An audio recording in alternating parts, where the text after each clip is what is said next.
আসসালামু আলাইকুম আরহামতুল্লাহি আবরাকাতু। জি প্রিয় দর্শক,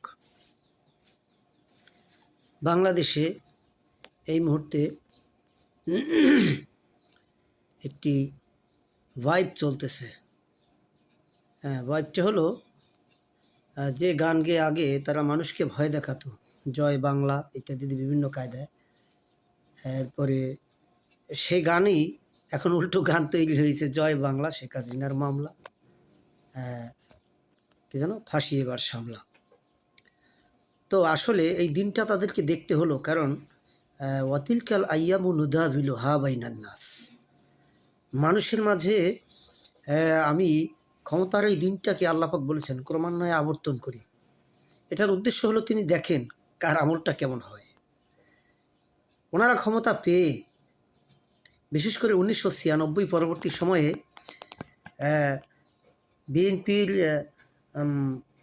স্বৈরতন্ত্র চালু হওয়ার একটা পূর্ব অনুভূতিতে জামাত ইসলামী কেয়ারটেকার সরকারের রূপরেখা দিয়েছিলেন। এই রূপরেখার ভিত্তিতে আন্দোলন হয়েছে, যুগপৎ আন্দোলন হয়েছে। আওয়ামী লীগও সে আন্দোলনের অংশীদার জামাতের সাথে। তো এই আন্দোলনের মধ্য দিয়ে আসলে বিএনপি সেদিন স্বৈরতন্ত্র চালুর পথ থেকে আসলে সরে যেতে বাধ্য হয়েছে। মূলত বাংলাদেশের রাজনীতিতে জামাত ইসলামী রাজনীতিটা আসলে সর্বশেষ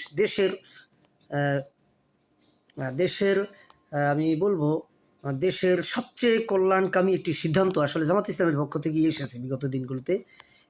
মানুষেরা ধারণা করেছে যে জামাত ইসলামী একবার এর সাথে যায়, একবার ওর সাথে যায়। আসলে বিষয়টা এরকম নয়, বরং জামাত ইসলামী এই দেশের প্রধান দুই রাজনৈতিক দলকে স্বৈরাচার হয়ে যাওয়া থেকে দুইবার বাঁচিয়ে দিয়েছে।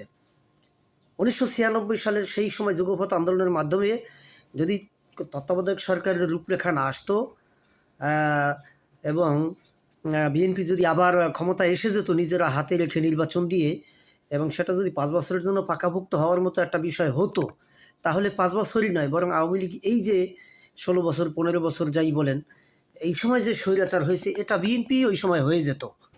কারণ আওয়ামী লীগ বিএনপি উভয়ই আসলে চারিত্রিক দিক থেকে এক। ক্ষমতা পেলে সবাই স্বৈরাচার হতেই চায়, এদের বৈশিষ্ট্য আসলে একরকমের দিক থেকে।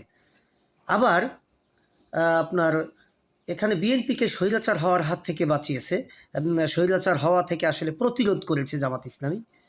যদিও ওটা আল্লাহর ইশারা, জামাত ইসলামী এখানে প্রতিরোধ করেছে বলতে ওসিলা হিসেবে দাঁড়িয়েছে।